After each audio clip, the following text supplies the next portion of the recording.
How's it going, me family? C.Mea here with the first official Pokemon Theory. I'm hyped today because we're going to be touching a rather unique subject within the Pokemon franchise, the Coma Theory. You may have heard about it because it is the most popular theory out there.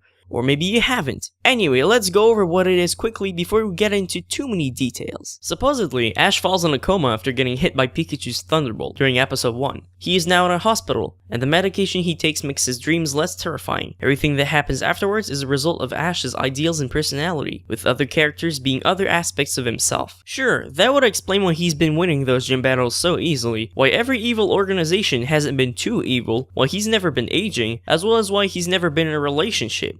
Yet.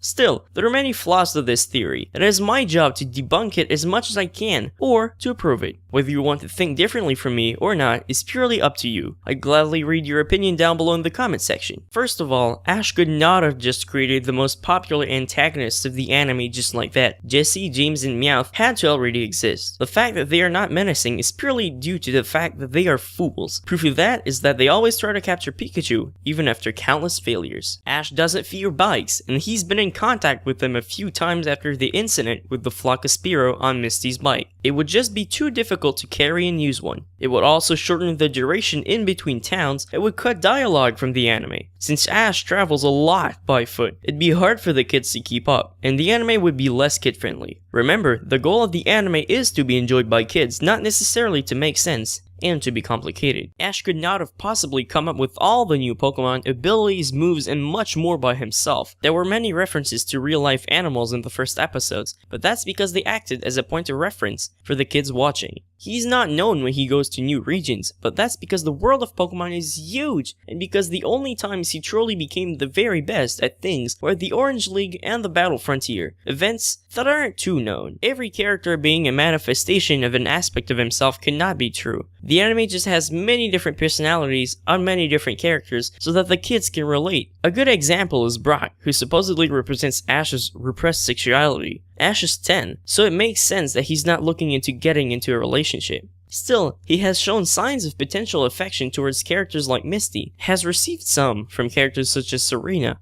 or again, Misty. Pikachu didn't evolve not because it would challenge Ash's concept of who he was, but rather because he believed in Pikachu's ability, and because Pikachu believed in its own. They didn't want to resort to using the Thunderstone, a gift from Nurse Joy after his defeat against Lieutenant Surge. They believed in each other and overcame the obstacle. Also, it would have been hard for the Pokemon Company to market Raichu, a more offensive and less cute Pokemon. Many kids relate to Pikachu, and the franchise would not have been as popular with Raichu as its mascot. Things getting more and more complex isn't the result of Ash's brain demanding more, but rather that the target audience for the games and the anime have changed. Pokemon Red and Blue were meant for teenagers, but got popularized among kids. After, the target age for the anime was 10 years old. As time passed, the age group grew to 11 and 12 years old. The games in anime are now targeting older kids and young teens in between 12 and 13 years old. There is also a surge of fans at the age of 19 to 20. Ash never aging is due to him staying in the target age group, as confirmed during an interview with Masamitsu Hidaka. It wouldn't make sense to age him now,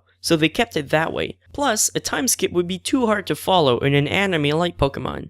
With the Pokemon XY anime though, there may be hope for Ash Ketchum to finally become Pokemon Master, and for the main protagonist to change afterwards, although that is unlikely, as Masamitsu Hidaka said. The Coma Theory is flawed in many ways, and so is the anime. For a show as simple as Pokemon, I think it's pretty safe to say that if things seem inexplicable, it's because of marketing purposes, and not because of some highly detailed theory. Whether you want to believe it or not at the end of the day is entirely up to you, and I won't force you to think like me. Hit that like button down below for us if you feel I've done a good job at attempting to debunk the Coma Theory and are a proud member of the Mea family.